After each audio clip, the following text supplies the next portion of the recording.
સ્વામિનારાયણ ભગવાનની જય. અક્ષર પુરુષોત્તમ મહારાજની જય. પ્રમુખ સ્વામી મહારાજની જય. મહંત સ્વામી મહારાજની જય. સામાન્યપણે એમ કહેવાય છે કે મનુષ્ય જે કાંઈ ખાય છે તો એનાથી એ બળવાન થઈ જતો નથી, પણ જે કાંઈ પચાવી શકે છે એનાથી એ બળવાન બને. એ જે કાંઈ કમાય છે એનાથી નહીં, પણ જે કાંઈ બચાવી શકે છે એનાથી એ ધનવાન બને. એ જે કાંઈ વાંચે છે એનાથી નહીં, પણ જે કાંઈ યાદ રાખે છે એનાથી એ વિદ્વાન બને છે. એ કાંઈ ઉપદેશ આપે છે એનાથી નહીં, પણ જે કાંઈ આચરણ કરે છે એનાથી એ ધર્મવાન બને છે. તો આચરણ એ સૌથી વધારે અગત્યનું છે. આપણું આચરણ એવું હોવું જોઈએ કે સામેના માણસને એનો ગુણ આવે. આપણા આચરણથી કોઈને તકલીફ નહીં પડવી જોઈએ. એ સાચી માણસાઈ છે. લીંબડી પાસે તરાડિયા નામનું ગામ છે. એ તરાડિયા ગામની અંદર મહારાજના સમયમાં શામજીભાઈ કોળી નામના એક હરિભક્ત રહેતા હતા. શરૂઆતમાં તો તે હરિભક્ત નહોતા, પણ અઠંગ વ્યસની હતા. દરેક જાતના વ્યસનોથી એ પૂરા હતા. તમાકુ ખાવી કે પીવી, અથવા તો દારૂ પીવો, ગાંજો ફૂંકવો, અનેક વ્યસનોથી ભરપૂર પોતે રહેતા. ઉપરાંત સસલાઓ મારલા, મુગલાઓ મારવા, મોરને પણ તે મારતા. હવે આજના જમાનામાં મોરને મારવો એ રાષ્ટ્રીય ગુનો ગણાય છે. કારણ કે મોર એ આપણું રાષ્ટ્રીય પક્ષી છે. તો માણસનું ખૂન કરીને જે શિક્ષા થાય ને, એ શિક્ષા મોરને મારવાથી થઈ શકે છે. પરંતુ ધીરે ધીરે એ સંત સમાગમ પ્રાપ્ત થયો અને પોતે એ ભગવાનના ભક્ત બન્યા. ત્યારબાદ તો એ મહારાજના ભક્ત થવાને કારણે જ્ઞાતિના કેટલાક માણસો હતા એ એને ઉપાધિ કરવા માંડ્યા, હેરાન કરવા માંડ્યા. કારણ કે ભગવાન ભજવા એ કોઈને ગમતા નથી ને. તો જે ખરેખર ભક્ત હોય એને ભગવાન ભજવાનું મન થાય, નીતિ નિયમ પાળવાનું મન થાય. તો જ્ઞાતિવાળા ઉપાધિ કરવા માંડ્યા, પણ શામજીભાઈ એમાં બહુ દ્રઢ રહ્યા. પછી તો એની દ્રઢતા જોઈને જે કુસંગી લોકો જે હતા ને એને બહુ ખટકવા લાગ્યું કે આ આપણો માણસ એમાં ક્યાં ઘૂસી ગયો. એટલે કુસંગીઓ પણ એને હેરાન કરવા માંડ્યા. એ તરાડિયા ગામની અંદર એક કરસન પગી નામનો એક દુષ્ટ માણસ હતો. તે સ્વભાવનો બહુ વિચિત્ર હતો અને બહુ દ્વેષપૂર્ણ એનો વ્યવહાર હતો. એને લીમડીના રાજા સાથે બહુ સારી ભાઈબંધી હતી.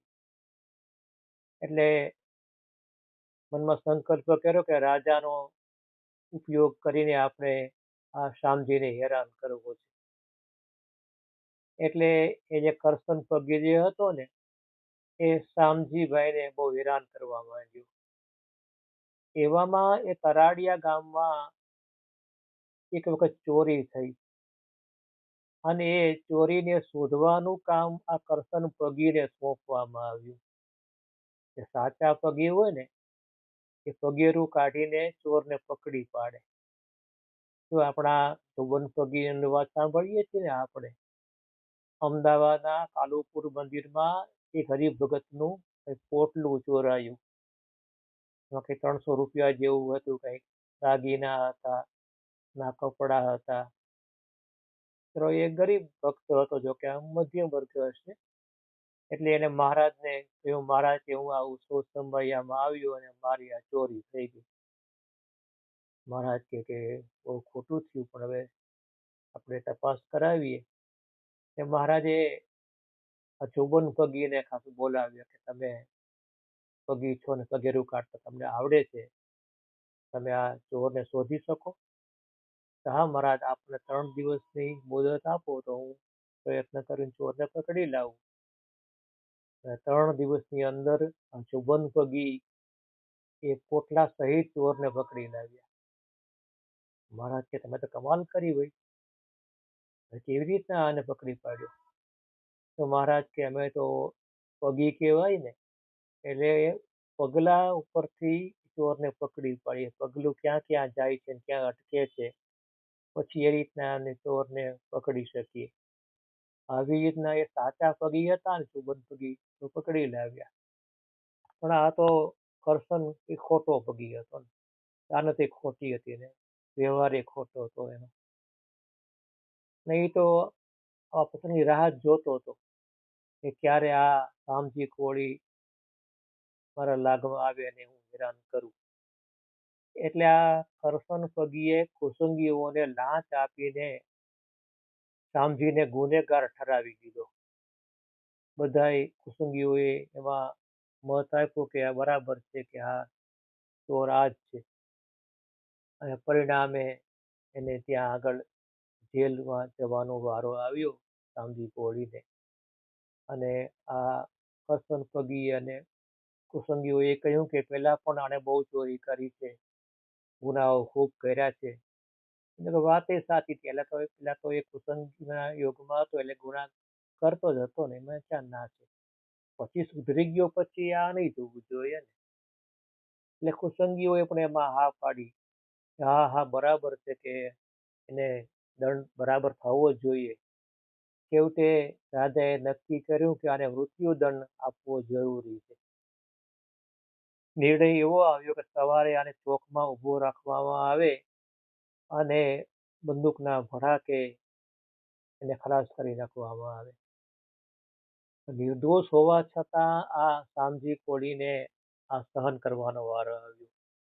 બિચારા જેલમાં રડી પડ્યા, હો કે મહારાજ મારો કોઈ ગુનો નથી, મેં કોઈ ચોરી કરી નથી, છતાં આ કુસુંગીઓના યુગમાં કરસનના કારણે મારે હેરાન થવું પડે છે. આપ મારા પર દયા કરજો. અને મહારાજ, હું તો એમ ઈચ્છું છું કે આપ મને જેલમાં જ અહીંયા આગળ મૃત્યુ આપી દો, ધામમાં લઈ જાઓ તો વધુ સારું. કારણ કે આ જાહેરમાં ચોકમાં અને ગોળીને ભડાકે દેવામાં આવે ને, લોકો બધા જાણે, એમાં સત્સંગનો ખરાબ દેખાય. માટે મહારાજ, આપણે લાગતું હોય તો જેલમાં જ આપણને ધામમાં તેડી જાજો. મહારાજે એની પ્રાર્થના સાંભળી અને કહ્યું કે રામજીભાઈ, તમે કોઈ ચિંતા નહીં કરતા,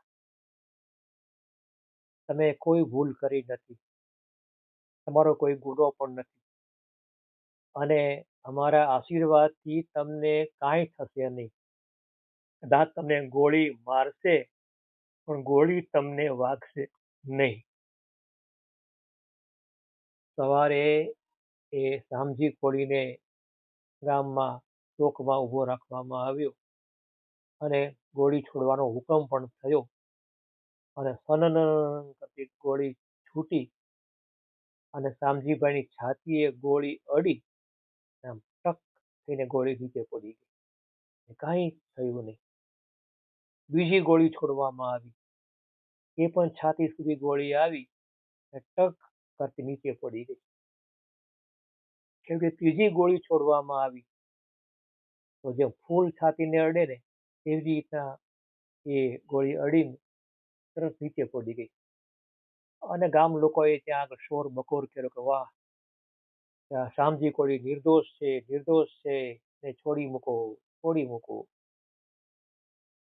બધાએ એક સુર પુરાયો અને મહારાજના આશીર્વાદથી એ શામજી કોળી નિર્દોષ છૂટી ગયા. પણ જે આ દુષ્ટ કરશને આ કાવતરું કરેલું એ એટલો બધો પછી હેરાન થયો ને કે એના બંને પગમાં સડો થઈ ગયો. એક ડગલું પણ પોતે ચાલી શકે નહીં એવો થઈ ગયો.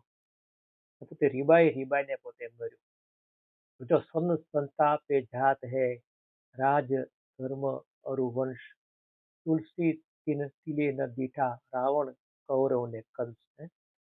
તો જે સાચા અર્થમાં ભગવાનના ભક્તને હેરાન કરે છે ને એ ભગવાન એ સહન કરી શકતા નથી અને શિક્ષા ભગવાન એને એ રીતે કરે છે. તો આ રીતના આ મહારાજે આ શ્યામજી કોળીની રક્ષા કરી અને એનું વર્તન આચરણ સાચું હતું ને તો ભગવાન એના પક્ષમાં રહેલા હતા. તો અહીંયા આપણે વિચાર એ કરવાનો છે કે જો સાચા અર્થમાં આપણો અંતરાત્મા એ જો ભગવાન તરફ વળેલો હોય ને ભગવાન ચોક્કસ એની સહાય કરતા જ હોય છે. આપણે જોઈએ છીએ કે સ્વામિનારાયણ ભગવાનનું ઐશ્વર્ય કેટલું હતું એ તો આપણે વાત અનેક વાર સાંભળેલી છે. મહારાજની દ્રષ્ટિમાં કેટલું કામણ હતું એ ખાસ નોંધવા જેવું છે. મહારાજ એક જ દ્રષ્ટિ કરે ને તો સામેની વ્યક્તિની આંખોમાં ઉજાસ આવી જતો. જેમ પ્રેમાનંદ સ્વામીએ કહ્યું ને કે ઇતને મેં તો હોવેગા આશ ખુદા ગુજારા દિખલા દીદાર પ્યારા. હે મહારાજ તમારું એક જ વખતનું દર્શન મારું આખું આયુષ્ય સુધારી દેશે. આશ ખુદા ગુજારા મારું આખું આયુષ્ય પૂરું થઈ જશે એમાં તો. મહારાજની એ દ્રષ્ટિમાં કેટલું કામણ હશે એ અહીંયા ખ્યાલ આવે. જેમ હરીન્દ્ર દવે લખ્યું ને કે 16 સજી શણગાર ઘડીક નીકળ્યા ઘરની બહાર અમોને નજરું લાગી. તો સરસ પંક્તિ છે ને. મહારાજ શણગાર સજીને આમ બહાર નીકળ્યા હોય અને એ સમયે જેટલા લોકો મહારાજ સામું જોતા હોય ને આમ બધા મહારાજમાં આમ એવા અંજાઈ ગયા હોય કે 16 સજી શણગાર ઘડીક નીકળ્યા ઘરની બહાર અમોને નજરું લાગી. નજર હટે નહીં એટલું બધું કામણ મહારાજની મૂર્તિમાં લોકોએ જોયેલું છે. સૌરાષ્ટ્રની અંદર સાળંગપુરની બાજુમાં રોજીદળ નામનું ગામ આવે. એ રોજીદળ ગામની અંદર મહારાજ ગામની ભાગોળથી પસાર થવાના હતા તો ત્યાં ગામની ભાગોળે આખું ગામ ત્યાં દર્શને આવેલું. નાના મોટા બધા જ ભાઈ ભાઈ ભક્તો ત્યાં દર્શને આવી ગયેલા. પણ એક કણબીનો છોકરો એ દર્શને આવ્યો નહોતો. કદાચ એ મહારાજ સાથે નહીં બનતું હોય કે નહીં જામતું હોય અથવા બીજું કોઈ કારણ હોય કે નાસ્તિક હોય ગમે તે કારણ હોય એ એક દર્શને ન આવ્યું. કોઈ કે મહારાજ કે આપ ગામમાં અંદર પધારે ને તો વધારે લોકોને દર્શન થાય વધારે વધારે લાભ મળે. તો મહારાજ ચાલો ગામમાં અંદર આવીએ. મહારાજ ગામમાં અંદર આવ્યા ને તો આ છોકરો ત્યાં ગામમાં ચોકમાં જ ઊભો હતો. એને ખબર પડી કે મહારાજ ગામમાં આવી રહ્યા છે. મહારાજથી પસાર થતા હતા ને તો આ છોકરો આડું જોઈ ગયો. મહારાજ સામું મારે જોવું નથી એમ કે. પણ મહારાજે એને જોઈ લીધો. મહારાજની દ્રષ્ટિ એના ઉપર પડી ગઈ. તો ભગવાનની દ્રષ્ટિ એકવાર પડી જાય ને વ્યક્તિ ઉપર પછી એ માણસ નિહાલ થઈ જતો હોય ગમે તેવો હોય ને. ત્યારબાદ તો પછી મહારાજના ધામમાં ગયા પછી એ કણબીનો છોકરો સત્સંગી બન્યો અને ધીરે ધીરે એને વૈરાગ્ય ઉદય થયો અને સાધુ પણ થયો અને રઘુવીરજી મહારાજ પાસે દીક્ષા લીધી અને નામ પડ્યું મધુસૂદન દાસ સ્વામી. મોટે ભાગે તેઓ ગઢડામાં રહેતા અને ધર્મામૃતમાં જેટલા વ્રતો લખ્યા છે ને એ બધા વ્રતો પોતે એવી રીતના પાળતા. ધર્મામૃત નામનું એક પુસ્તક આવે છે અને અમારે સાધુઓને દીક્ષા આપવામાં આવે ને તો પહેલું પુસ્તક આ આપવામાં આવે. નાનકડી પુસ્તિકા છે એમાં સાધુઓના ધર્મની બધી વાતો લખેલી હોય. ધર્મામૃત નિષ્કામ શુદ્ધિ શિક્ષાપત્રી આપવામાં આવે. તો આ બધા પુસ્તકો પૂજામાં જ આ રીતના સાધુને આપવામાં આવે. હવે તો નવું પુસ્તક સત્સંગ દીક્ષા એ પણ આપણે આપીએ છીએ. તો આ ધર્મામૃત નામના પુસ્તકમાં સાધુઓના જે વ્રતની વાતો લખેલી હોય. કે કંઈક સાધુથી ભૂલ થઈ ગઈ હોય તો એને કયું વ્રત કેવી રીતના કરવું જોઈએ, પ્રાયશ્ચિતની બધી વિધિ એમાં આપ્યો હોય. બહુ સરસ પુસ્તિકા છે અને દરેક સાધુઓ પાળતા હોય છે. તો મહારાજ જયારે ગરડામાં રહેતા ને ત્યારે તો આ સાધુ ત્યાં ગરડામાં મહારાજને અવારનવાર મળતા. મહારાજ ન હોય ત્યારે પણ આ સાધુ ત્યાં ગઢપુરમાં બહુ રહેલા છે. ધર્માવૃતના બધા વ્રતો નિયમો પોતે પાળતા. હવે આ વ્રત ક્યારે પાળવાના હોય? તો કંઈક આપણી ભૂલ ચૂક થઈ ગઈ હોય તો એને એ વ્રત કરવાના હોય. પણ તો આખી જિંદગીમાં કોઈ એવી ભૂલ કરી નહોતી, છતાં બધા વ્રતો એણે સ્વૈચ્છિક રીતે પાળેલા હતા. આ બહુ મોટી વાત છે. એમાં એક વ્રતનું નામ છે તપ્ત વ્રત. એ વ્રતનો વિધિ એવો હોય છે કે એ વ્રત કરનારે પહેલા 3 દિવસ સુધી 3 પળી ઊનું જળ પીવાનું. એ પળી ગામડામાં પળી આવતી, દૂધની પળી માપવાનું પવાલો ત્યાં એ પળી 3 પળી ઊનું જળ પીવાનું. બીજા 3 દિવસ 2 પળી ઊનું દૂધ પીવાનું.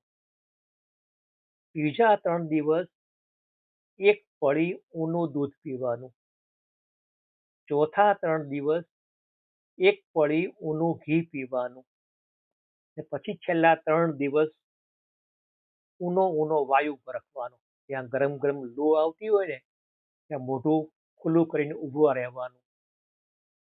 ટૂંકમાં છેલ્લા 3 દિવસ નિર્જળા ઉપવાસ કરવાના. આને સપ્તકૃચ્છ વ્રત કહેવાય. બહુ કઠિન વ્રત છે ને. તો આ વ્રત પણ એમણે કરેલું હતું. વળી ધર્મામૃતમાં વિશિષ્ટ ધારણા પારણાની વાત લખી છે. સંતો ધારણા પારણા કરતા હોય ચાતુર્માસમાં, એ તો સારું છે. હવે તો પણ આમાં જે વાત લખી છે ને એ બહુ વિશિષ્ટ વાત છે કે એ ધારણા પારણા એવી રીતના કરવાના કે એક દિવસ નિર્જળા ઉપવાસ કરવાનો. બીજે દિવસે એક વખત મીઠા વિનાનો સાથો જમવાનો. સાથો એટલે કે પલાળેલો લોટ, મીઠા વગરનો, એક જ વખત લેવાનો. એ પાછો દિવસે જ લેવાનો, રાત્રે નહીં. ને પાછું પીતી વેળાએ મૌન પાળવાનું, કાંઈ બોલવાનું પણ નહીં, કોઈ વાત પણ કરવાની નહીં. આવું વ્રત. ત્યારબાદ તો બીજા વ્રતો ઘણા આપ્યા છે. ખટરસના વ્રતની વાત છે, ચાંદ્રાયણના વ્રતની વાત છે. આ બધા વ્રતો આ સાધુએ એ સમયમાં કરેલા હતા. એટલું જ નહીં, આ જે સાધુ હતા મધુસૂદન દાસ સ્વામી, એ ચાતુર્માસમાં દર વખતે એવું વ્રત રાખતા કે ચાતુર્માસમાં એક જ જાતનું ફળ 4 માસ સુધી ખાવાનું. માનો કે આજે એક ચીકુ ખાધું હોય, આવતીકાલે એક જ ચીકુ ખાવાનું, પરમ દાડે એક જ ચીકુ ખાવાનું. એમ 4 માસ સુધી આ એક એક ચીકુ ખાઈને ચલાવવાનું. આજે કેળું ખાધું હોય તો કાલે કેળું જ ખાવાનું, પરમ દિવસે કેળું જ ખાવાનું. 4 માસ સુધી આ વ્રત કરવાનું હોય. તો એવી રીતના આ વ્રત એને કર્યું છે. તો આવા ધર્મ નિયમ વાળા એ સાધુ તૈયાર થયા. જો એક જમાનામાં એવા નાસ્તિક જેવા માણસ કેટલા આસ્તિક બની ગયા મહારાજની એક દ્રષ્ટિ પડવાને કારણે. એટલા માટે આ ભગવાનની દ્રષ્ટિ જીરવાની આપણે ત્યાં વિશેષતા ગણવામાં આવે છે. જો આપણે પૂજામાં બાપા જયારે અહીંયા આવ્યા હોય છે, મોહન સ્વામી બાપા, તો બાપા પૂજામાં દરેક સામે આમ 5 મિનિટ, ક્યારેક 7 મિનિટ, 8 મિનિટ બાપા હાથ જોડીને આમ દર્શન આપતા હોય છે. એ સમયે બધાને અનુભવ છે ને કે આપણા મનમાંથી આખું જગત સાવ ખરી પડતું હોય છે. જરાય આપણને બીજું કાંઈ યાદ નથી આવતું. બાપાની દ્રષ્ટિ પડે એ જ રાહ જોતા હોઈએ આપણે. તો સીધી આ આપણને એક વિશિષ્ટ સુખ પ્રાપ્ત થાય છે.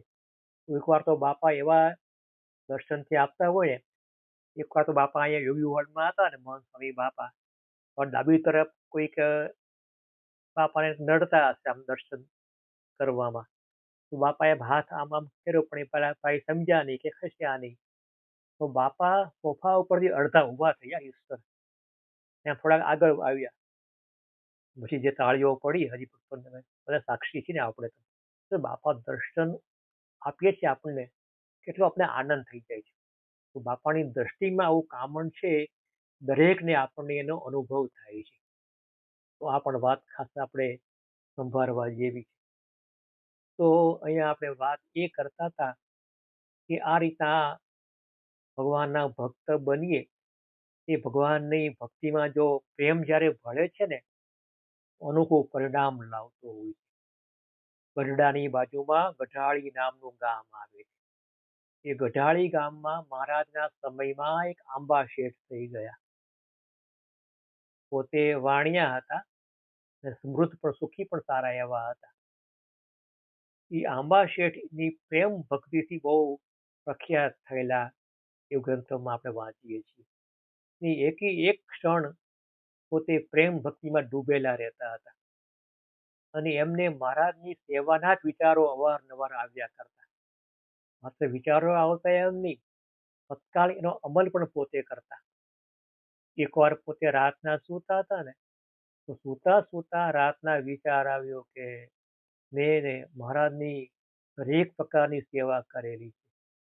મહારાજને ભોજન જમાડ્યા છે, મહારાજને વાઘા ધરાવ્યા છે, મહારાજને ઘરેણા પણ મેં મારા તરફથી અર્પણ કરેલા છે, સંતોને ધોતિયા પણ મેં ઉઢાડેલા છે, સંતોને ભોજન કરાવેલા છે, પધરામણી ભેટ ઘણી વાર આપેલી છે, અનાજના ગાડાઓ પણ ત્યાં મંદિરમાં મોકલ્યા છે. પણ એક સેવા મારે કરવાની રહી ગઈ છે. એ સેવા છે મહારાજની સુખ સૈયાની સેવા. મહારાજ જે સુખ સૈયામાં પોઢે ને, એ સુખ સૈયાની સેવા મારે કરવાની. જો આપણા દાદર મંદિરમાં આપણી સુખ સૈયા આપણે જૂની હતી ને, એ આપણા માટુંગાના હરિભાઈ ત્રિવેદી એની સેવા આપેલી. એ જમાનામાં બહુ મોટી સેવા કહેવાય. ભગવાન એમાં પોઢે એ આપણી ભાવના સ્વીકારે. તો આ આંબા શેઠને સુખસૈયાની સેવા કરવાની ઈચ્છા હતી. એટલે એને એક નવું નક્કોર ગાદલું તૈયાર કરાવ્યું, નવું ઓશીકું તૈયાર કરાવ્યું, નવી રજાઈ તૈયાર કરાવી, નવી ચાદર તૈયાર કરાવી, પછી ગાલ બસુરિયા જે કહે છે એ ગાલે મૂકવાના ઓશિકા એ તૈયાર કરાવ્યા, સુંદર ઢોલિયો તૈયાર કરાવ્યો. આ બધી વસ્તુ પોતે માથા ઉપર ઉપાડીને ગઢપુર સુધી પોતે ચાલતા ચાલતા લાવેલા હો. આ મોટી વાત છે. કદાચ ઢોલિયો તો કદાચ ગાડામાં લાવ્યા હશે, કઈ એવી હોય ને, બીજી બધી વસ્તુઓ પોતે માથે ઉચકીને ગઢાળેથી ગઢડા ચાલતા ચાલતા લાવેલા.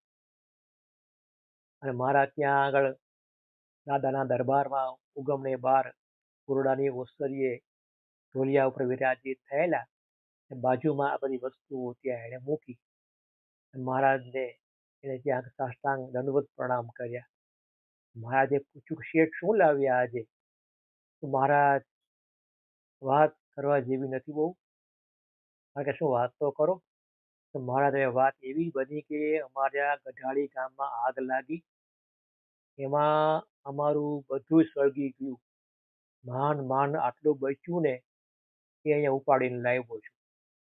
બધાને બહુ આઘાત લાગ્યો. ઓહો, ગઢાળીમાં આવી આગ લાગી હશે, શેઠનું બધું બળી ગયું હશે.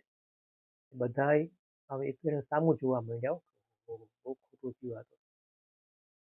પછી મહારાજે હસતા હસતા શેઠને પૂછ્યું કે શેઠ શું થયું, સાચી વાત કરો. તો શેઠ કે મહારાજ હવે એવી વાત છે ને કે હું તો એમ જ સમજુ છું કે ભગવાનના કામમાં આવ્યું એટલું બચ્યું, બાકી બધું બળ્યું. આમે બધું કાળના અગ્નિમાં તો બધું બળી જવાનું છે ને, ક્યાં કાયમ રહેવાનું છે. આવી રીતે સ્પષ્ટતા કરી. જો આ હતી એમની પ્રેમ લક્ષણા ભક્તિ. તો આવી ભક્તિ આપણે આપણા જીવનમાં કેળવવાની છે. તો આ રીતના આપણને ભગવાને આવો મનુષ્ય અવતાર આપ્યો છે, આવો પ્રગટનો યોગ આપ્યો છે.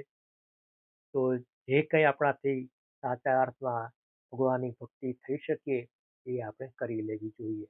સ્વામિનારાયણ ભગવાન